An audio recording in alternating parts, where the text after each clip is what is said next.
Well, it's been a year waiting for this wood to dry. Now the decision time. How to make the most boxes out of this wood.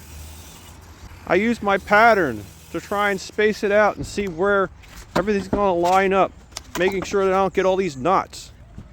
After that, I'm going to plane it down, and sometimes it's nothing left of the wood except for maybe some strips for the tops and bottom of the frames.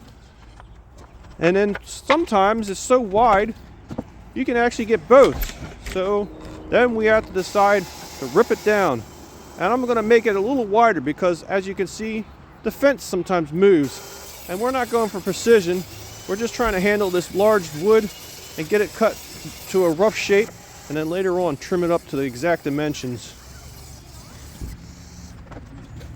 And I recheck my fence once in a while to make sure that it hasn't moved again.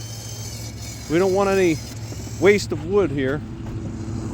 Then there's the cases where sometimes I don't have a flat edge on one side. So I use my straight edge and make a line. And I also try and make sure I don't get any of these knots in here when I space it out. Sometimes you have to go for a shorter side, just the way it works out. Then I freehand cut it. Get as close as I can. But remember, I have it overcut a little bit wider. That way I don't have to worry about exact precision. And then I cut it up into the individual pieces that are going to be easily handled in the planer. And get it down to that nice smooth finish that everybody likes for their bee boxes. And now the scraps.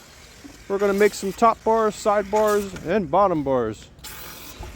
And after that's done, the cleanup.